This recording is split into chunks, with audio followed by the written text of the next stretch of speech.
Bismillahirrahmanirrahim. Alhamdulillah. Wassalatu wassalamu ala Rasulillah Nabiyina Muhammad wa ala alihi wa sahbihi ajma'in wa ba'd.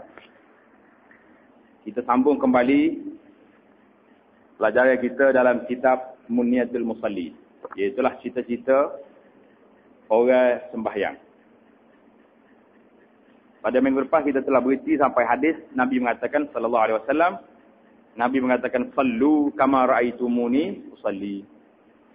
Hendaklah kamu semaya sebagaimana kamu tengok aku semaya. Jadi kita tak tengok Nabi semaya. Siapa yang tengok Rasulullah semaya? Kalau tengok Rasulullah semaya, ialah para sahabat. Kita tak tengok juga para sahabat. Siapa yang tengok para sahabat? Ialah para tabi'in, dia panggil. Lepas pada Rasulullah sallallahu alaihi wasallam, dia mari sahabat. Lepas pada sahabat, tabi'in, kemudian atba'ut tabi'in, kemudian seterusnya lah pada ulama-ulama, sehinggalah sampai kepada kita. Jadi dalam kitab kita ni, Syekh Daud kata rahimahullah ta'ala, jalan yang kita ambil daripada ulama umat ini yang terdahulu dan yang kemudian. Maknanya, seperti yang disebut dalam kitab-kitab, dalam kutub. Kutub itu makna apa? Jamak daripada kitab. Jumpa kutub. Kutub, jamak daripada perkataan kitab. Kitab, jamak dia kutub. Kutub mereka itu yang kitab-kitab ulama. Ialah yang dinamakan dan dibilangkan daripada orang yang mendirikan sembahyang dan memeliharakan dia. Jadi kalau kita nak mendirikan sembahyang, nak memeliharakan sembahyang, kita mesti belajar dulu lagu mana, cara, syarat, rukun, sah sembahyang itu dan sebagainya. Jadi sambungan kita pada malam ini, kemudian maka adalah sembahyang itu adalah baginya rupa yang zahir, yang sempurna. Sembahyang ini dia ada rupa yang zahir, yang sempurna. Apa dia rupa yang zahir dia ni? Iaitu syarat-syarat. Syarat seperti ruhnya. Maka rukunnya seperti kepalanya dan badannya. Syarat seperti ruh. Rukun seperti kepala dan badan. Sunat ab'ah itu seperti anggotanya. Dan sunat hai'ah itu seperti segala bulu perhiasannya. Sedap perbahasa dia malam ini. So kita akan cerita. Yang pertama sekali, syarat. Apa makna syarat? Syarat itu makna apa? Dalam kitab kita musalli, syarat dalam muka surat 5, bawah sekali. Muka surat 5, bawah sekali. Baris yang terakhir sekali, maka adalah syarat sembahyang itu 9 perkara. Jumpa, baris bawah sekali, muka surat 5, maka adalah syarat sembahyang itu 9 perkara. Sebelum kita tengok syarat dia, apa makna syarat? Syarat ialah suatu yang harus ada, yang mesti ada. Dan menentukan sah atau tidaknya suatu pekerjaan ibadat. Tetapi suatu pekerjaan itu tidak berada dalam pekerjaan itu. Payah ke tak payah? Nak payah dia. Syarat ni apa dia? Syarat ni dia mesti ada. Untuk nak menentukan sah ataupun tidak semaya. Tapi dia ni bukan dari semaya. Payah kau senang nak payah.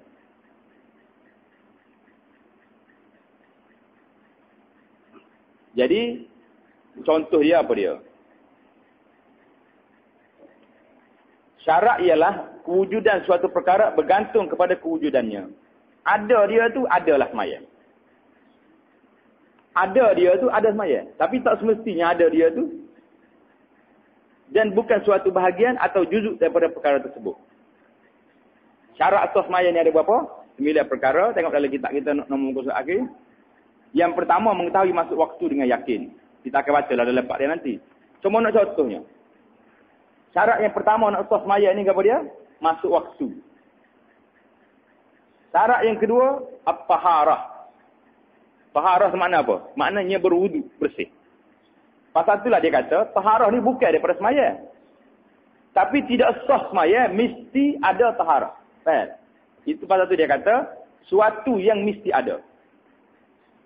Ia menentukan sah atau tidak semaya, tapi bukan daripada semaya. Ini ada, kena faham molek-molek sikit. Taharah, syarat semaya. Faham? Tapi kalau kita tak ada taharah, semaya boleh? Tak boleh semaya. Tapi kalau ada taharah, apakah dia tu jadi semaya? Tak. Pasal dia taharah satu ibadat suku. Tapi dia ni syarat sah semaya. Itu maknanya syarat. Jadi tuan mu'alif kita kata, syarat tu seperti ruhnya. Ruh semaya tu syarat. Pasal kalau tak ada syarat, tak ada ruh, semaya mati. Tak boleh hidup. Maka rukunnya seperti kepala dan badannya. Rukun semaya pula seperti kepala dengan tubuh dia. Kalau tak ada kepala dengan tubuh, ada ruh. Boleh ada ruh atau tak boleh ada ruh? Tak boleh lah, dia orang mati. Tapi kalau ada kepala dengan badan, tak ada ruh, tak boleh juga. Jadi dua-dua tu berkait rapat. Apa makna rukun pula? Rukun iaitulah suatu yang menentukan sah ataupun tidak semaya. Dan ia termasuk dalam pekerjaan semaya. Berbeza di antara rukun dengan syarat. Syarat mesti ada. Dia bukan daripada semaya. Seperti contohnya, tutup aurat. Masuk waktu. At-taharah, itu syarat. Rukun, iaitulah perbuatan semaya itu sendiri, itu rukun. Syarat sah semaya, dan dia ni termasuk di dalam amalan semaya. Contohnya rukun ada berapa? Dalam kitab kita, dalam kitab musalli kita ni, rukunnya ada 13 perkara. Tengok muka surat 7. Muka surat 7 tu kena tanda baik-baik. Rukun dia ada 13 perkara.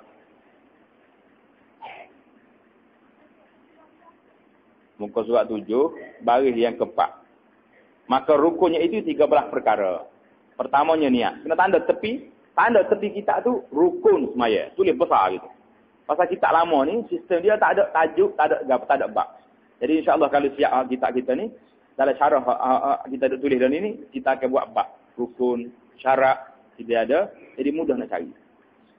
Kali ni kita faham dah di antara rukun dengan syarat. Faham ke tak faham? Faham dah. Jadi syarat seperti ruh, rukun seperti kepala dan badannya, sunat ab'ad itu seperti anggotanya. Sunat ab'ad ni lagu mana pula? Sunat ab'ad, ta'rif sunat ab'ad ni iaitulah perkara-perkara yang diberati mengerjakannya dalam semaya. Amalan-amalan, perbuatan-perbuatan yang mesti kita kena buat dalam semaya. Itu mana sunat ab'ad.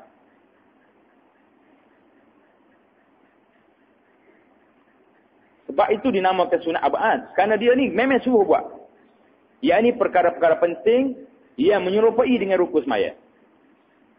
Jika tertinggal, dikehendaki menggantikannya dengan sujud sahwi. Kalau kita tinggal sunat ab'ad ni, kita kena ganti dengan sujud sahwi. Saya ada makna ta'rif sunat ab'ad. Jelas kalau tak jelas ta'rif dia? Ta'rif sunat ab'ad ni satu perkara. Amalan-amalan yang disuruh, sangat disuruh, kita buat dalam semaya. Tapi kalau kita tinggal, sah atau tidak sah semaya kita? Sah. Tetapi kita kena ganti dengan sujud sahwi. Ada pun rukun. Rukun mesti kena buat. Kalau kita tinggal sah atau tak sah semaya? Tak sah. Boleh ganti ke tidak dengan sujud sahwi? Tak boleh. Kita mesti tambah balik. Umpamanya kita meninggal satu rakaat. Kita mesti bangun tambah satu rakaat lagi. Tapi kalau kita meninggal sunat ab'ad. Sunat ab'ad ni apa dia? Jadi sunat ab'ad di antaranya tasyahud awal, al-juluh di tasyahud. Mana benda-benda ni kalau kita lepas naik dah, tak payah kita ganti. Kita boleh ganti, boleh tampung dia tu dengan sujud sahwi. Jadi penjelasannya insya-Allah dalam bila sampai di bab dia nanti. Duk mana sunat ab'ad ni? Iaitulah pada muka surat 9. Muka surat 9 baris yang ke 8. Baris yang ke-8 dan sunat sembahyang ab'ad itu yakni yang dijabarkan dengan sujud sahwi adalah 8 perkara. 8 perkara ada sunat ab'ad. Jadi penjelasannya akan kita sebut dalam bila sampai tepat dia nanti. Sunat ab'ad ni dianggap sebagai anggota-anggota. Pasal kalau orang cacat tak ada anggota, hidup ke tak hidup dia?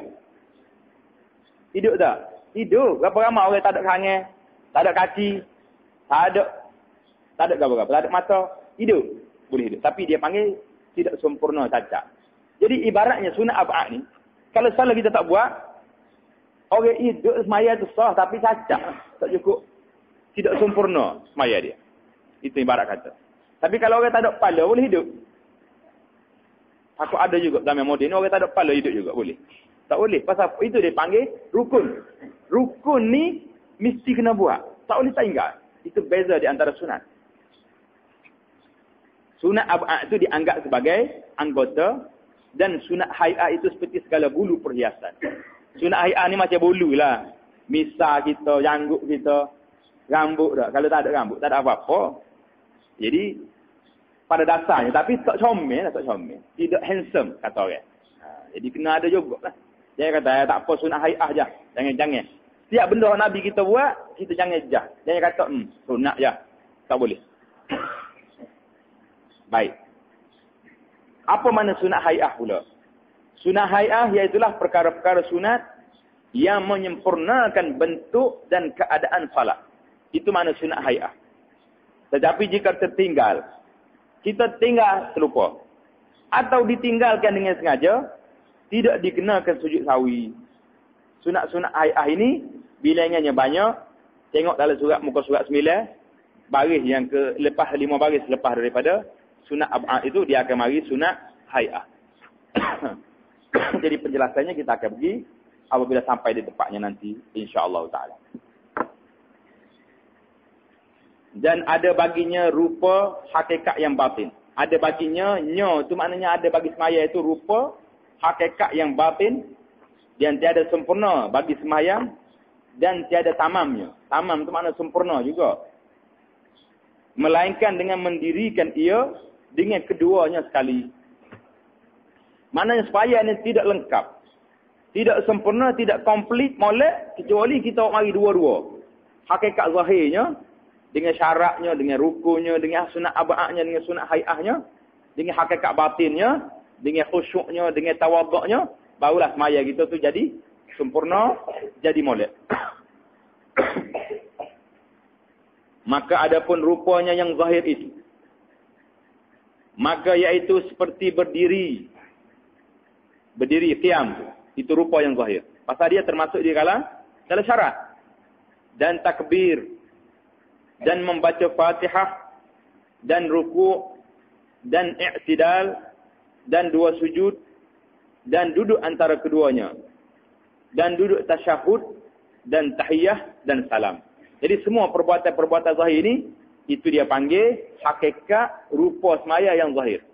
Kalau hak zahir ni tak buat, tak sah semaya. Inilah daripada segala rukun yang zahir, dan sunatnya, dan syaratnya. Adapun hakikat yang batin, adapun hakikat semaya yang batin, maka seumpamanya khusyuk dan hadir hati. Khusyuk tak apa dia? Iaitulah kita semaya ni, kita tak ingat pada benda lain. Kita ingat pada Allah Subhanahu Wa Taala. Kita ingat pada bacaan-bacaan yang kita baca. Kita memahami arti bacaan kita. Barulah kita rasa kita ni berhadapan dengan Allah Subhanahu Wa Taala dalam semaya kita. Kalau tidak, kita jadi semaya rutin. Rutin maknanya semaya la ruha lahu wala makna. Tidak ada makna dan tidak ada ruh. Kita hanya semaya, nak mengambil 4 rakaat, ekspres pula, sudah juga. Tak ada berupa, tidak ada apa-apa perubahan. Tidak ada rasa khusyuk, tidak ada rasa kita ni patut lepas semaya, kita serah diri kita ni lebih dekat dengan Allah Subhanahu Wa Taala. Tapi tak ada beza pasal tidak ada ruh dari segi hakikat. Tidak ada khusyuk dan tidak ada hadir hati. Hadir hati maknanya hati kita bersama dengan perbuatan kita. Itu mana hadir hati. Hadir itu hati duduk sekali. Jangan orang panggil maya sini, hati duduk di tempat lain. Dan sempurna ikhlas kita kepada Allah Subhanahu Wa Taala.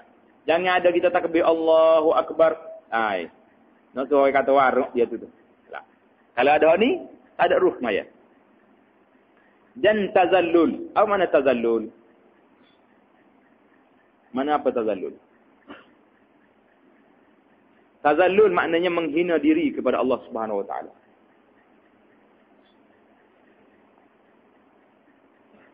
Bagi dia tazallul. Dan tafahum.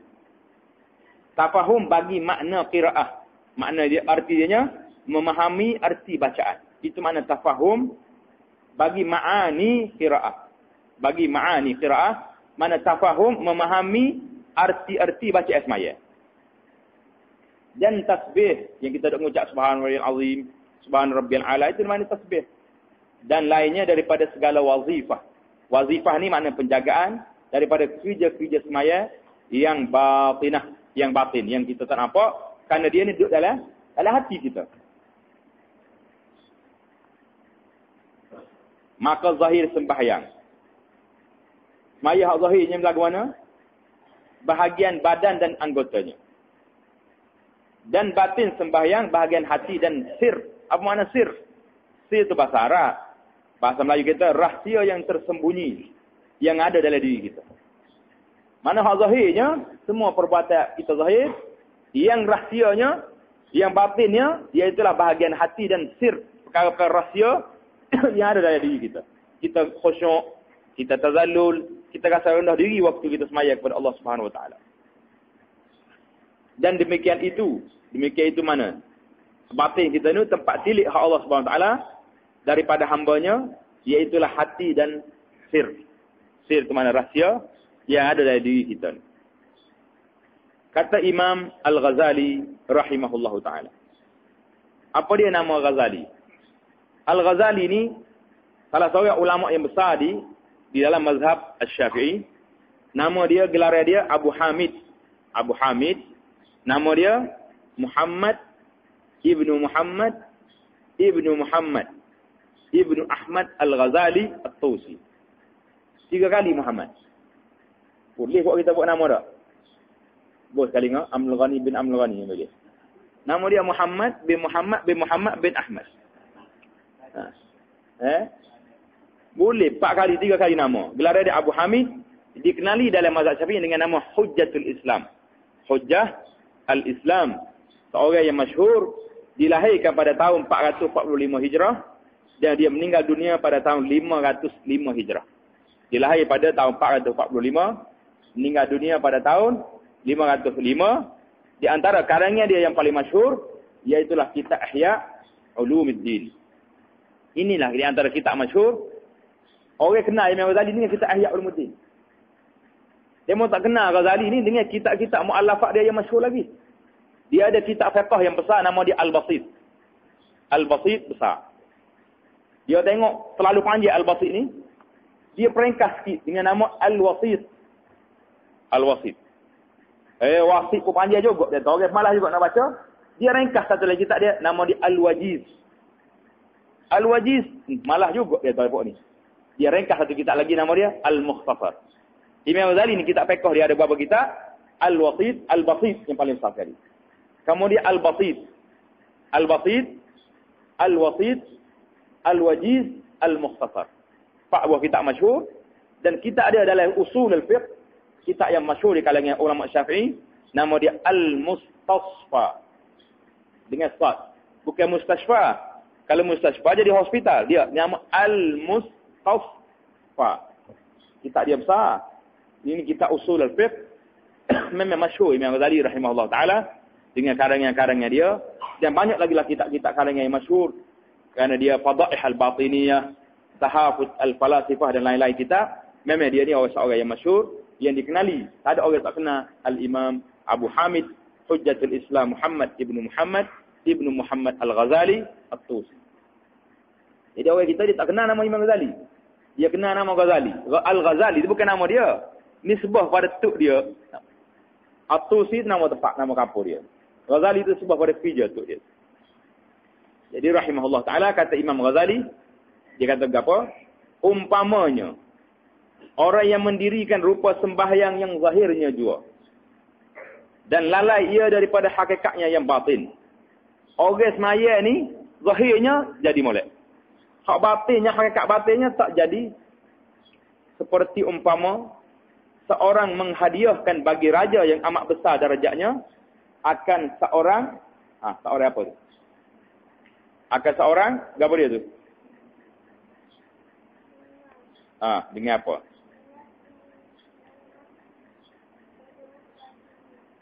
Dengan ini yang mati.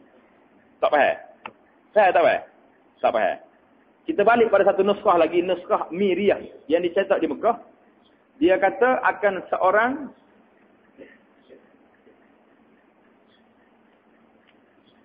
seorang dandayan. Danun da'alib yonun. Boleh faham dandayan ke apa? Tak boleh faham. Nuskah baru ni pulaknya, nuskah baru cetak ni. Dicetak oleh bin Halabi ni pulaknya. Akan seorang dengar ini. Semua tak faham belaka. Kau siapa dia boleh faham? Kalau boleh faham, fadal. A'tina faedah. Tak boleh faham. Letih kita cari-cari. Tengok dalam kitab Ihya Ulumuddin, Imam Ghazali kata apa dia? Imam Ghazali kata, Kaman ahda ila malikin minal muluk abdan. Seolah-olah orang ni beri hadiah kepada seorang raja, seorang hamba ataupun seorang dayang, khadam maknanya. Itu makna dan dayang, dengar yang, semua tu yang tak jumpa cari belaka. Alhamdulillah, Allah Ta'ala buka kepada kita tulis dalam kitab Ihya Ulumuddin, abdan. Tak ada masalah apa-apa. Abdan mana hamba. Boleh jadilah maksud dalam kitab Tabak Miriyah tu dan dayang. Boleh jadi bahasa petani atau bahasa kita dia panggil dayang. Dayang ni maksudnya khadam. Kita hadiah kepada raja, seorang khadam. Tulis molek. Foto di bawah dengar itu, dengan yang itu tulis seorang khadam, seorang dayang ataupun seorang hamba. Tulis apa? Lama balik tak boleh nak baca kitab. Berair mata sedih dia kata. Amal khusyuk sebab ni. Dia tak tahu nak kata apa. Nah, ini masalah juga ni tak? Betul balik kitab. Salah cetak lah tu. Jadi, kata Imam Ghazali rahimahullah ta'ala, umpama orang yang mendirikan rupa sembahyang yang zahirnya jua. Dan lalai ia daripada hakikatnya yang batin. Seperti umpama seorang menghadiahkan bagi raja yang amat besar darjat. Kita pergi menghadap raja yang maha kaya, maha besar darjat dianya. Kita bagi akan seorang hamba. Ataupun seorang dayang, seorang khadam yang mati, tiada ruh baginya. Lagu mana jadi? Dia hadiah raja, hamba yang mati. Dan seumpama orang yang mentaksir. Taksir ni makna orang cuai. Tidak sempurna rukun dia. Atau tidak sempurna sunat-sunat abad dia. Sunat-sunat kita tak buat. Pada mendirikan zahir sembahyang. Seumpama ia menghadiahkan kepada raja. Akan seorang. Tulis. Tak garis saya di bawah tu. Di bawah kata dengan ini, dengar ini tu. Dan dayan ini tu. Tulis dia seorang khadam. Seorang hamba. Yang terpotong anggotanya. Dan ketiadaan dua matanya. Buana jadi kita.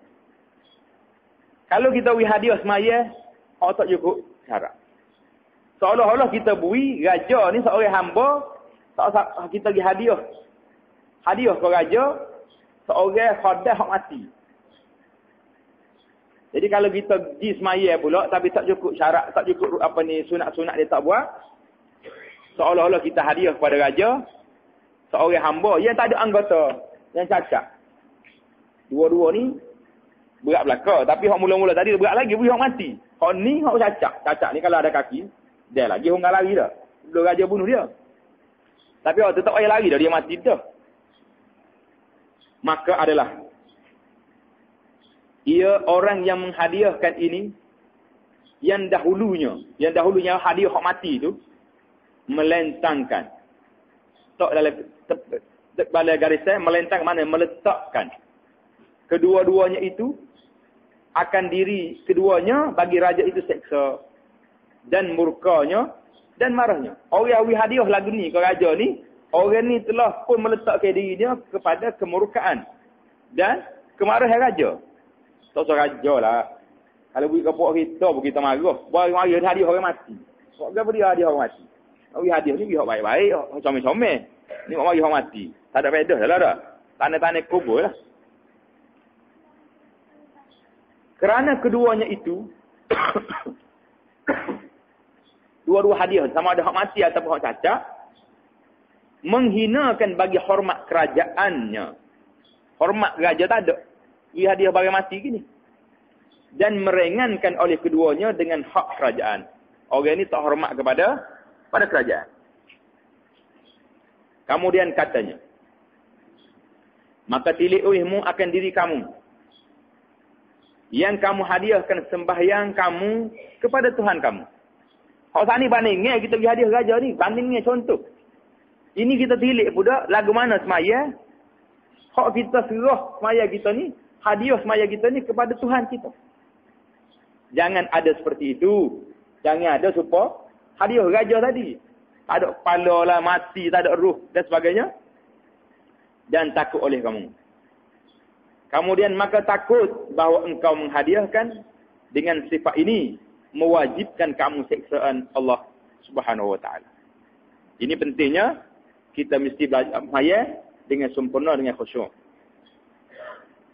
Maka hendaklah engkau ketahui akan kadar sebesar-besar nikmat Allah taala menghadiahkan dan menganugerahkan Tuhanmu akan segala hamba-Nya sembahyang 5 waktu. Kita kena ingatlah, hadiah yang paling besar, anugerah yang paling besar yang diberi oleh Allah Subhanahu Wa Taala, iaitulah dengan semaya 5 waktu ini. Kenapa? Ini seperti barang yang disebut pada hadis Rasulullah sallallahu alaihi wasallam, bahawasanya sabda ia. Sabda Nabi sallallahu alaihi wasallam, "Ma uti 'abdun fid dunya khaira an yu'zana lahu rak'ataini yusallihima." Maknanya, tiada diberi akan seorang hamba di dalam dunia yang terlebih kebajikan daripada diizinkan baginya pada mengerjakan 2 rakaat yang disembahyangkan akan keduanya. Mana-mana hadis ni, nikmat yang paling besar, kebaikan yang paling banyak, kebajikan yang sangat berharga bernilai apabila Allah Ta'ala anugerahkan, izinkan kita dapat menunaikan semaya. Kes kalau kita Tuhan tak izin kita guna semaya? Boleh semaya? Tak boleh.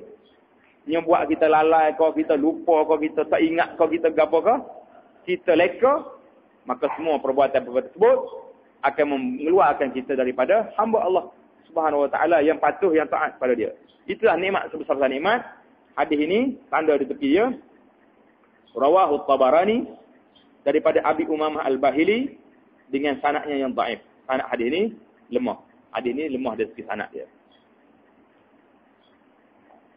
Fa fiha yahsulu lahu al-khalwatu ma'ah wal infiradu bihi wal mujalasah lah wal inqita'u ilayhi wa fiha turfa'u an qulubihimul hujub wal astar wa tujla fiha haqa'iqul asrar wa tashruqu fiha al anwar wa fiha takunu al munajah wal musafah wa hiya silatun bainal 'abdi wa baina rabbih azza wa jalla. Maka padanya, pada semaya itu, nyo itu kembali pada semaya. Maka pada semaya itu hasillah baginya khulwah. Khulwah ia sertanya. Khulwah ni maknanya kita duduk bersama dengan Allah Subhanahu Wa Taala, bersunyian dengan Allah Taala. Dan dapat asing ia dengan dia, tak ada orang lain, kita dengan Tuhan yang hidup. Bila kita semaya, kita duduk bercakap dengan Allah Subhanahu Wa Taala, kita duduk munajat kepada Allah. Dan dapat kesedudukan baginya dengan Allah Ta'ala dan memutuskan dirinya kepadanya, yakni kepada Allah. Dan dapat padanya itu mengangkatkan daripada hati mereka itu akan dinding dan tabir yang antaranya dan antara Tuhan.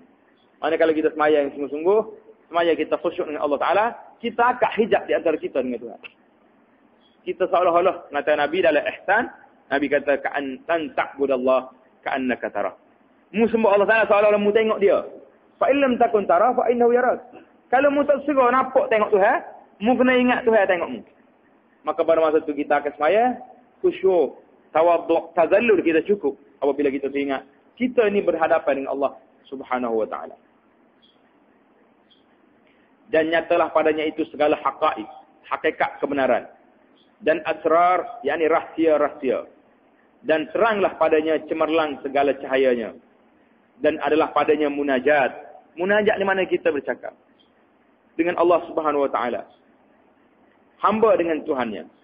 Dan jernih hatinya. Sirnya, yakni rahsia batinnya.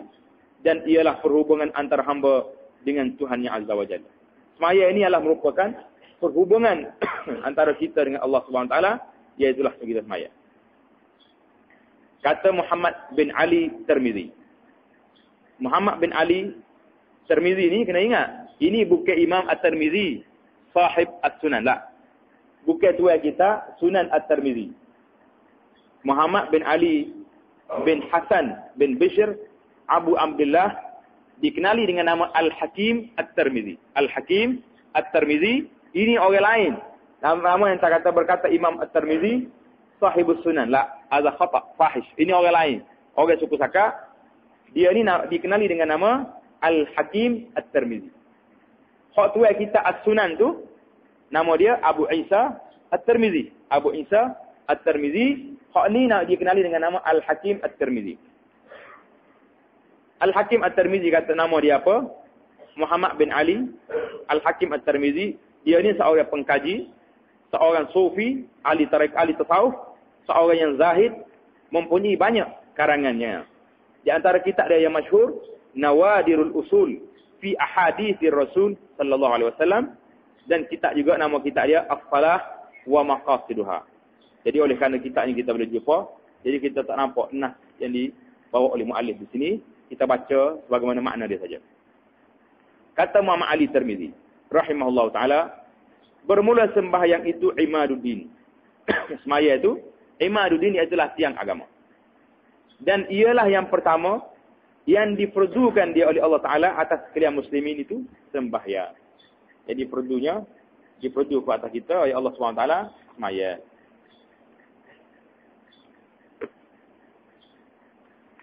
Bermula sembahyang itu. Berhadap akan Allah Ta'ala atas segala hambanya, berhadap Allah Ta'ala. Allah Ta'ala berhadap segala hambanya. Tuan balik pada tengok kepada hamba dia, supaya berhadap segala hambanya itu kepada Allah. Dalam rupa kehambaan. Bila kita semaya, kita ingat kita ni berhadap Allah Ta'ala dengan penuh kehambaan, dengan penuh dengan keadaan tazallulan. Apa makna tazallulan? Berbaris itu. Tazallulan dengan makna yakni merendahkan dirinya. Tazallulan, merendahkan dirinya. Dan tasliman. Apa makna taslim? Yakni menyerahkan dirinya bagi Tuhannya. Menyerahkan diri bagi Tuhannya. Dan tabazzulan. Apa makna tabazzulan? Yakni hina. Itu makna tabazzulan. Hina kita di hadapan Allah Subhanahu Wa Taala. Dan takhaddu'an. Yakni dengan khudu'. Khudu' makna merendah diri juga. Dan takhasyu'an, yakni khusyuk kepada Allah Ta'ala. Dan taraghuban, yakni gemar, berkehendak dan suka kepada beribadat kepada Allah, kerana mengkehendak kepada gemar kepada apa? Kepada keampunan Allah Subhanahu Wa Ta'ala. Dan tamalluqan. Yang mana tamalluqan? Tamalluqan maknanya rindu dendam. Kita maya ni berhadap kepada Allah Ta'ala dalam keadaan cukup syarat ni. Dengan merendah dirinya, dengan rasa hina kepada Allah Subhanahu Wa Ta'ala-nya, dengan kita sangat rindu untuk bercakap dengan Allah Subhanahu Wa Ta'ala. Sangat rindu untuk bercakap, berkomunikasi, bermunajat dengan Allah Subhanahu Wa Ta'ala. Pasal itulah semaya yang paling sedap kita semaya, selepas pada semaya fardu, iaitulah salatul rajuli fi jawfil lail. Semaya seorang itu di tengah malam. Oh ni kita sedap. Pasal orang lain tak tengok belakang. Orang lain duduk tidur. Dalam keadaan kita bangun semaya, bercakap dengan Allah Subhanahu Wa Taala. Royak ke Tuhan, nak gapo dia kita nak. Akak permohonan kepada Allah Subhanahu Wa Taala. Buat permohonan kepada Tuhan, royak gapo dia kita nak. Maka wukuf itu. Wukuf yakni berdiri. Berdiri itu rupa tazallul. Rupa penghinaan. Mana kita berdiri cacat. Pasal itulah tak boleh kita pergi dekat tugu ke, dekat gapo-gapo ke. Kita pergi bangun cacat tafakkur depan dia. Tak boleh. Tafakkur manusia ni kepada Allah Subhanahu Wa Taala ya boleh. Dipanggil tazallul dengan rasa rendah diri. Dan takbir itu rupa taslim. Kita kata Allahu Akbar. Itu rupa taslim. Taslim kita ada makna tadi kan? Rupa menyerah diri. Dan sana. Apa makna sana? Mana dia? Sana mana pujian yang kita baca. Alhamdulillahi Rabbil Alamin. Itu mana sana? Kita puji, segala puji bagi Allah. Tuhan sekali alam. Itu mana sana? Dan tilawah. Segala bacaan kita baca dalam sembahyang. Terbatas surah panjang ke surah pendek tu, itu rupa apa dia? Tabazzul. Apa makna tabazzul? Hina. Dan rukuk itu rupa takhaddu', dan sujud itu rupa takhasyuk, dan julus. Apa makna julus? Duduk. Duduk untuk tasyahud, duduk untuk antara dua sujud itu rupa taraghub, dan tasyahud itu rupa tamalluk. Tasyahud itu kita baca tahiyat itulah. At-tahiyatu lillah, salawatut tayyibat. Itu dia panggil tamalluk, rindu dendam kita kepada Allah Subhanahu Wa Taala. Maka ini yang kita baca gini dinamakan apa dia ni? Falsafah salat.